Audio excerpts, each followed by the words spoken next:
Shohei Ohtani makes his second start, and it's getting better all the time. That's coming up on Locked On Dodgers.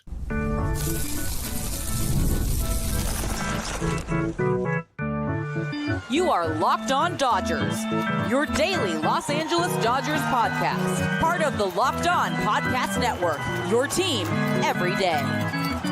Welcome to Locked On Dodgers. My name is Travis Rogers. We'll talk about Shohei Ohtani's start in just 1 second. A quick introduction to who the heck you're listening to today.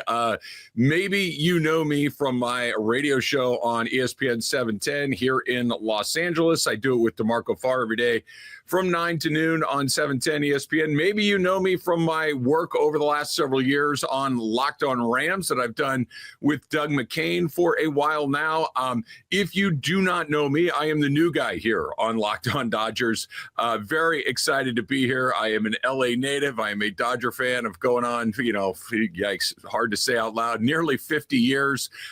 Incredibly excited to be here. I have covered a whole bunch of different things here in Los Angeles. As I mentioned, I've covered the Rams. I do their pre-half and post-game show for the last, this will be my 10th season going into that. I've done the Lakers for a few years as well. I did the Angels for a couple of seasons, and this is my first run getting to cover what is clearly my favorite team going all the way back to when I was a kid. So it is a thrill to be here. Give this a chance. Give it a click. Give it a subscribe. Give it a like. Give it all that great stuff. And you know the Locked On ethos here. Your team every day, free and available wherever you get your podcasts. So make sure that you check us out here every single day. And we're going to get into just about everything there is to know about the Dodgers. All right, let's just start with what we saw yesterday at Dodger Stadium. It was a warm day out there. I had a chance to go out myself.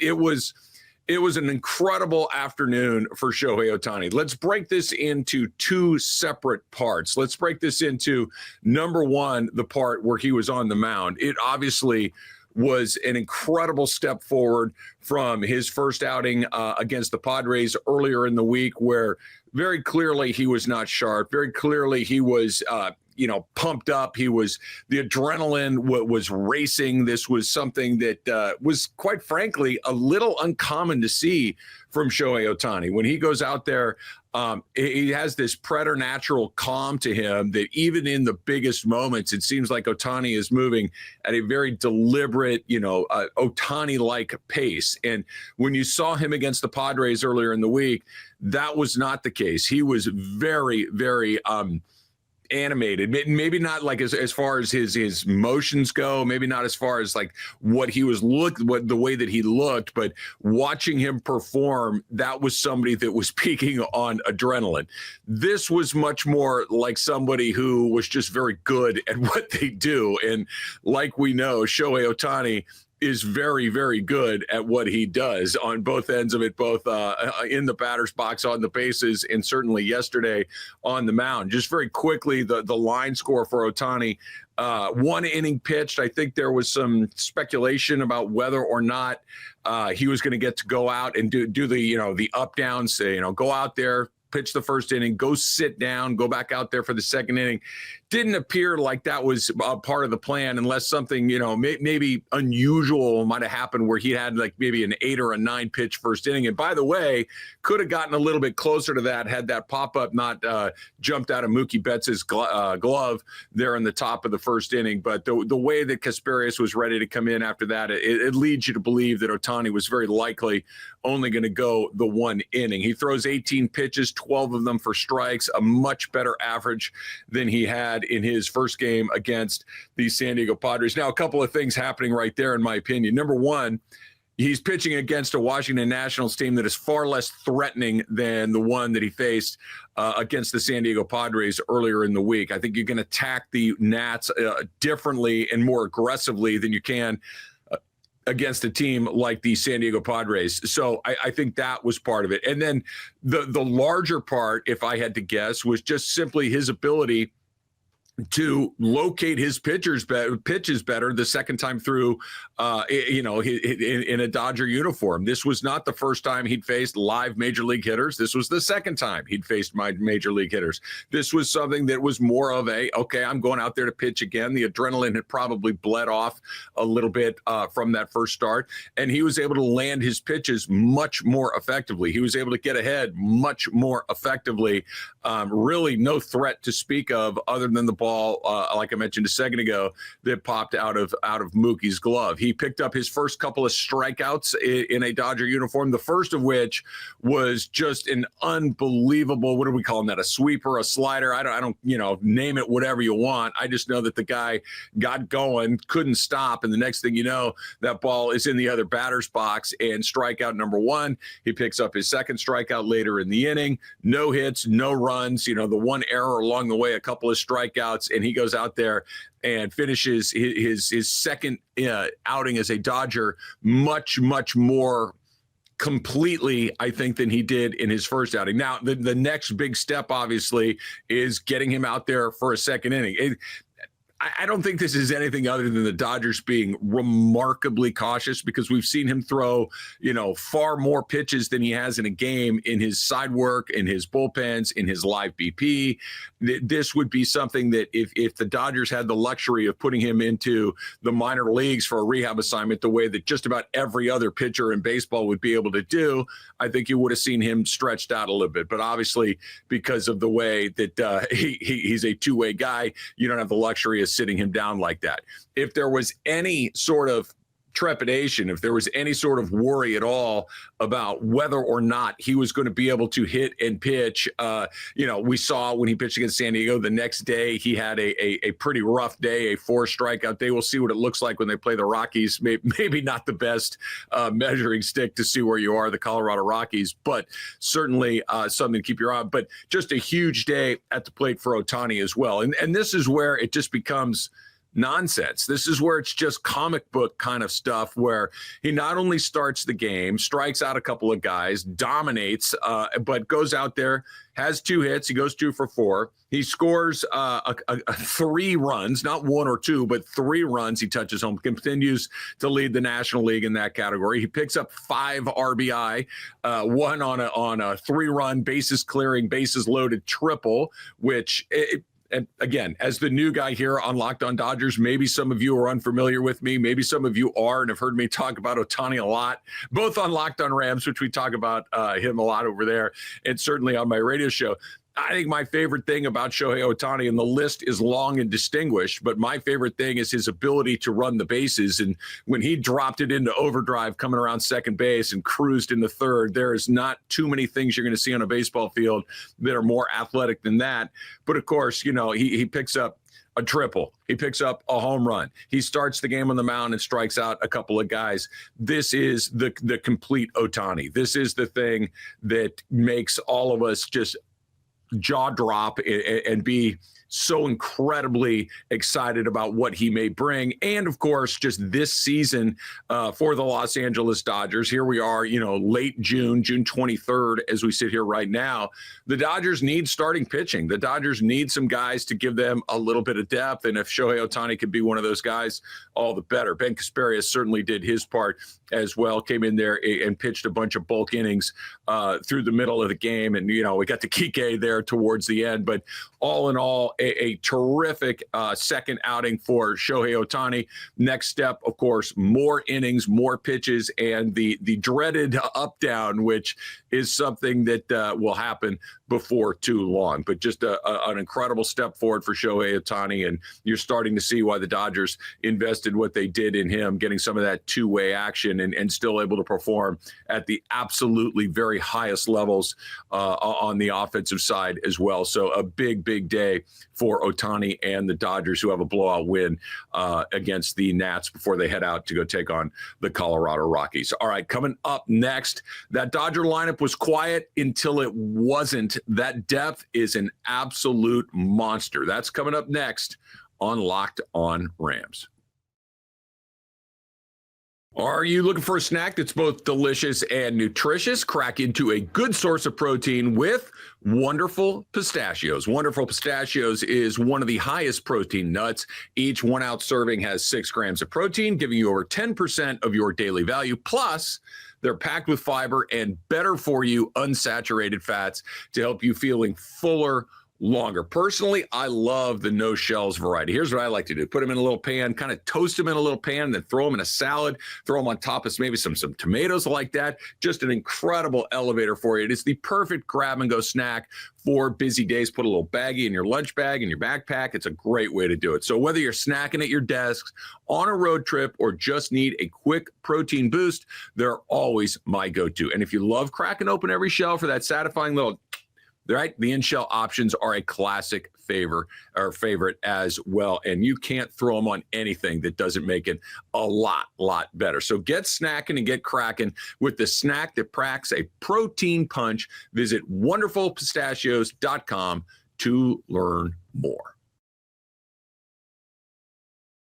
All right, welcome back to Locked On Rams, free and available wherever you get your podcasts. And, of course, the YouTube component as well. If you are somebody that would like to look at me or whatever guests, and, yes, we are going to have some guests along the way on Locked On Dodgers. Make sure that you check that out as well. By the way, I think I just said Locked On Rams, but forgive me, I do Locked On Rams as well. But I am the new guy here at Locked On Dodgers. You can follow me on Twitter, on Instagram, at Travis Rogers, D in Rogers, just like Dodgers, Rodgers. All right, let's talk about something that I think was really on full display yesterday at Dodger Stadium against the Nats, and that is that relentless depth of the Dodger lineup. And this is something that the Dodgers have on virtually every other team in Major League Baseball. Certainly they have on some of the teams inside their division, but it was really obvious yesterday. The Dodgers got shut down for about the first 4.5 innings. The Dodgers were no hit through the first 4 innings. The Dodgers had just about nothing going on, and that's going to happen occasionally. That once in a while, as good as Shohei Ohtani and Mookie Betts and Freddie Freeman and the entire, cast of characters that are filling out All-Star games, Will Smith, Teoscar Hernandez, take your bet. You're not going to get through that lineup a bunch of times in a row without somebody finally cracking the dam and having everything else run through after it. And it happened yesterday, and it had nothing to do with any of their big guys until it had everything to do with their big guys. And let's go back through it again, right? All of a sudden, the no-hitter gets broken up, and weird to call it a no-hitter that early in the game, but that's what it was. All of a sudden, Ha-Seong Kim gets a double off the wall, and you could just feel it's like, okay, all right, they're going to be all right. And nothing really happens there. But then you follow into the next inning, and here you go. It happens all over again. It isn't just that Ohtani hits a home run. It isn't that Mookie Betts hits a double. It isn't any of these things. It's these little dips and drabs, and then it's the guys further down in the lineup that really make the difference. So yesterday, maybe Max Muncy wasn't down in the lineup the way that sometimes he is. They moved him into that 4 hole because some other guys, Will Smith, Teoscar, had some day off. But this was all of a sudden, Muncy gets an opportunity. You get some guys on the bases. You get some guys that walk. You get some guys that get some scratch hits. And now all of a sudden, here comes the problem. Max Muncy, up until this point, has had, he was having a terrible season until he started to have a slightly mediocre season. And now all of a sudden, he's hot again. He comes up with an opportunity. The Dodgers are chasing 3 runs at this point, and he pops one. And he pops a grand slam. And it wasn't just that gave them a 1-run lead at that point. It's that now all of a sudden you're into the bullpen. All of a sudden, that Ferrer is asking to have the mound fixed before. You could tell he felt it coming on top of him, because that Dodger wave, that Dodger ability to just every single guy that comes up is potentially problematic. Michael Conforto aside, who, by the way, got a pretty good hit yesterday. We'll spend some time here on Locked On Dodgers talking about Michael Conforto and whether or not I think he should be out there as often as he bids. Spoiler alert, no, he shouldn't. But we'll come back to that at some other time. But this is a perfect example of, let's take the big 3 off of the board for a minute. Muncy is the one that breaks open the game. You get through Ohtani, you get through Betts, you get through Freeman. Freeman gets hit by a pitch, right? Yesterday, Freeman's been having kind of a rough day, struck out a couple of times, but there's no break in the lineup that even in a season where Max Muncy might not end up with his 30-plus home runs. Oh, by the way, he might anyway, even though having won through what felt like the first 900 at-bats of the season. But here it happens. Muncy gets one. Now, all of a sudden, you're in the middle of that order, and more guys are getting on base, and there's not one soft spot in that order where a pitcher can take a deep breath, where a pitcher can exhale. Think about it like this. When you're watching a Dodger game and the Dodgers are on defense, when their pitcher is on the mound, there are one or two, maybe if you're playing a good team, let's look at a team like the San Diego Padres when you're at the top of their order and you've got to get through Tatis, you've got to get through Arise, you've got to get through Machado, Jackson Merrill when he's available. There's 3 or 4 guys like you better be careful. One of these guys can really do some damage on you. But once you get through the first 4, maybe if you want to throw a 5th guy in there, okay, that's 4 guys where you could. Okay, we're going to be all right here. We can attack here. You don't have to worry about. There's really nobody here that's a real threat to pop one. That's not true with the Dodgers. You get through their big 3.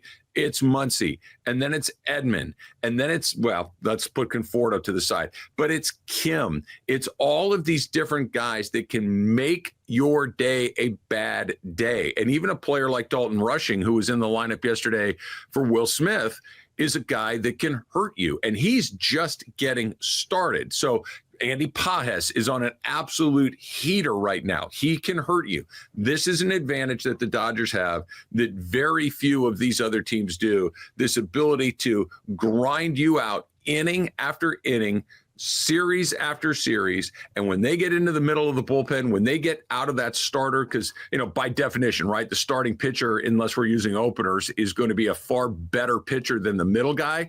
And a middle guy at the end of a series, the middle guy at the end of a series against the Dodgers is a guy that is probably not super sharp on his game, and they are going to blow those guys up far more than they're not.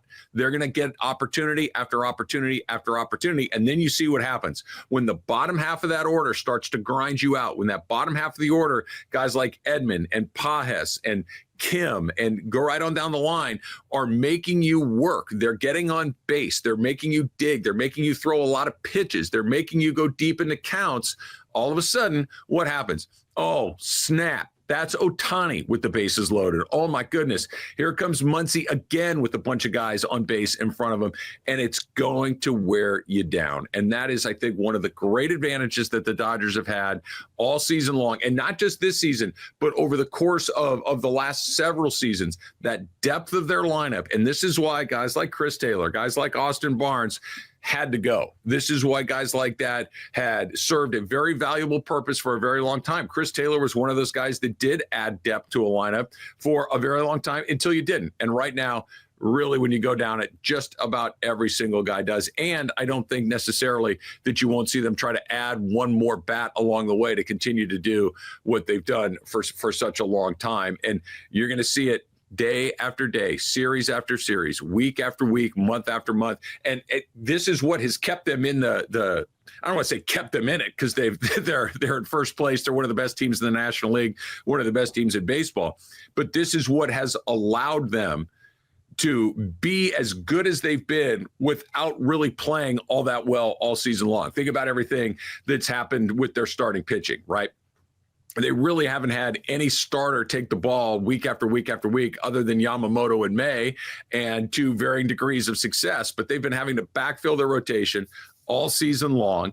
And the reason that they're still in first place is because of that depth of the lineup. And yesterday was an incredible example of what that depth of lineup was able to do for them, because there are just no soft spots in it, Michael Conforto aside. And we'll see. I'm still holding out a very small amount of, I don't want to say optimism, because I don't think that I have optimism for it, but at least patience for it, because it really hasn't cost them a bunch of games. It really hasn't cost them where they are in their division. But at some point, and like I said, he got a big hit yesterday, but at some point, that's the weak spot in the lineup. You're going to have to fill that in, and I think you have some very viable options day in and day out where you're not going to have to put him in there against some right-handed pitching. All right, so that's that on the depth of the lineup. What's coming up next on Locked On Dodgers? Kind of a little primer of what the Lakers might be looking for based on what we've seen from Mark Walter and his Dodger ownership. That, of course, a huge story last week, and the Dodger fans should be putting their arms around Laker fans saying, guys, get excited because this is going to work out very, very, very well. That's coming up next on Locked On Dodgers. Summer sports are in full swing, and whether you are about baseball under the lights or yesterday under the sun at Dodger Stadium, golf on the green, or high-stakes soccer action, FanDuel is the best way to make every game even more exciting. So why not jump in at FanDuel right now, right? You're already following all the action, so why not make the game a little bit more thrilling? With FanDuel, you can get in on the game while your friends are getting sunburned at the beach or maybe getting sunburned out at the ballpark, right? FanDuel is a great way to track your favorite matchups, and the app keeps it fresh with new daily promotions and fun ways to bet. It's easy to use. It's, of course, fast to pay out and makes even regular season games feel like must-watch events. So what are you waiting for? Whether it's a same-game parlay or watching a bet ride into that late innings, those ninth innings, FanDuel makes it feel like you are part of the action. And if you're new to FanDuel, perfect time, right? New customers can bet just $5 and get $150 in bonus bets if that first bet wins. So get on it. Open the FanDuel app today or visit FanDuel.com/locked-on to get started. Welcome back to Locked On Dodgers. My name is Travis Rogers. You can follow me on Twitter and Instagram at Travis Rogers. Great to be here, Locked On Dodgers, with you. Absolutely loving it. Do Locked On Rams as well with my pal Doug McCain, my radio show on ESPN 7 to 10 every single morning. So you can check that out as well. So let's talk a little bit about one of the big stories of last week, and really not one of the big stories of last week, but one of the big stories, I think it'll be of the year.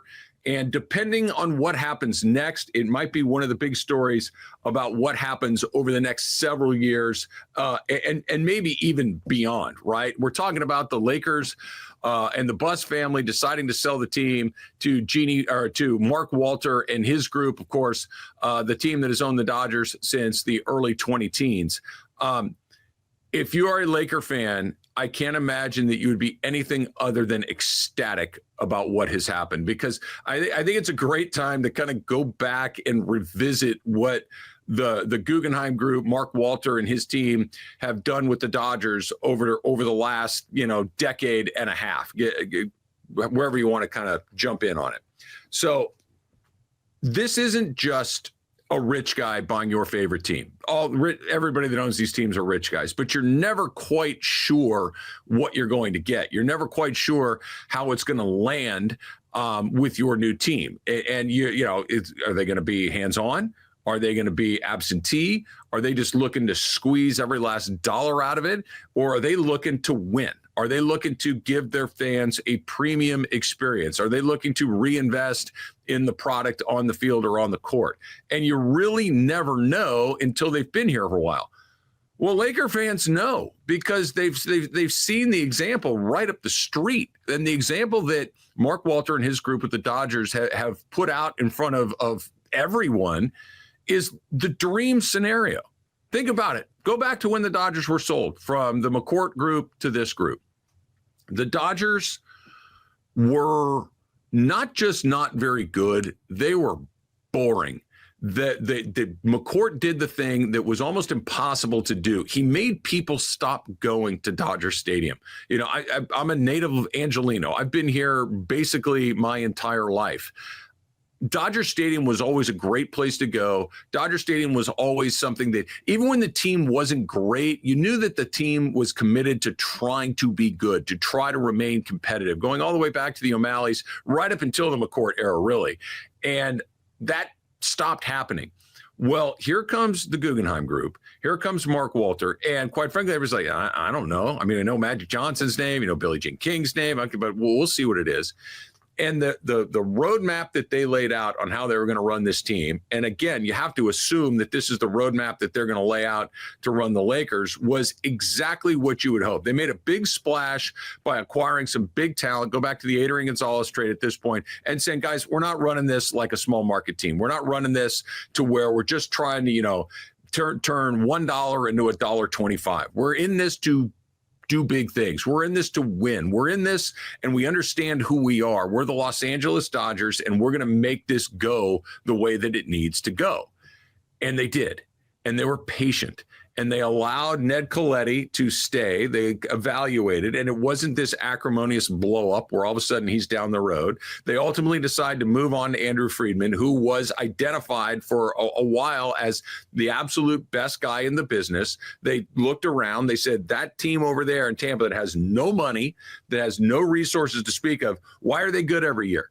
Why are they in the playoffs as often as they are? Why are they able to do what they're able to do with absolutely nothing like the resources we would have here? And they brought him in. And they said, what do you need? And he told them. And they said, well, what else do you need? And he told them. And they kept giving him the tools that he needed. And what's the next thing that happened? They start winning. And they haven't stopped since. And it isn't just because they're smarter. It isn't just because they're richer. It isn't just because they're more aggressive. It's because they're all of those things. They're smarter, they're richer, they're the most aggressive. When it comes time to write a big check to Mookie Betts or to Freddie Freeman, or of course to Shohei Ohtani or Yoshinobu Yamamoto, boom, we'll scratch the check.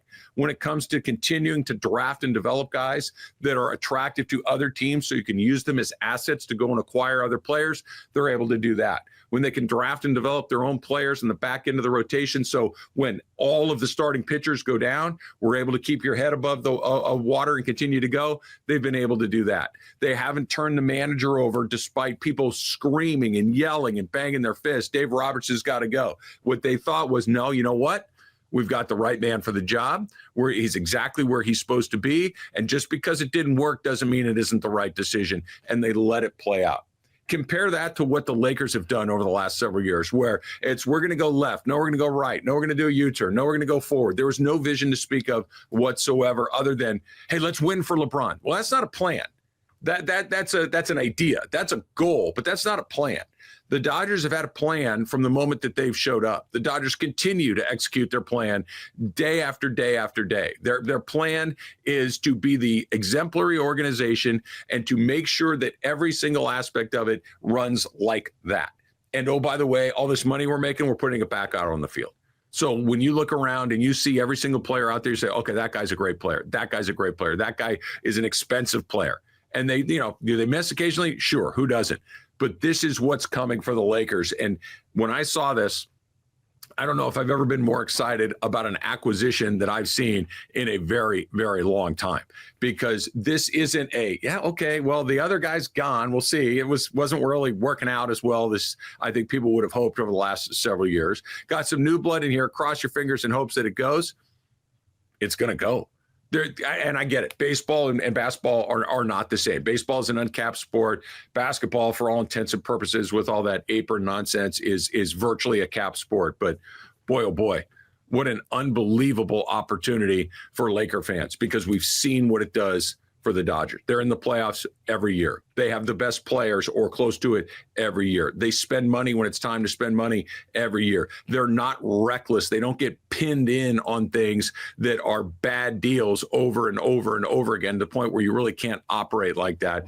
The opportunities are almost endless for the Dodgers, and I cannot wait to see that they bring that same methodology. And look, it's not going to be like next season all of a sudden everything is running like the Dodgers run. It's going to take some time, just like it took with the Dodgers, but we see what it looks like when it's finally up and running. And it resulted in a championship. It resulted in multiple championship round appearances, and it looks like it's heading for another opportunity to win another one as well this year. Just an incredible, incredible opportunity. All right, coming up on the next Locked On Dodgers, we'll take a look forward at that Rockies series. The Rockies, by the way, have gone from historically terrible to just terrible, so good on them. But the Dodgers about to put a little distance between themselves and the rest of the National League West field. Do not forget, to make sure that you check out the postcast. Pete Fox, after every Dodger game, check that out right after the game goes final. He's going to get something up for you. And thanks again to you for making Locked On Dodgers your first listen today. For your second listen, check out all the new Locked On MLB Game Night every game, all season long. Get local analysis on a national scale. Find MLB Game Night on Locked On MLB on YouTube or wherever you listen to your podcast. We will see you next time. Go Dodgers.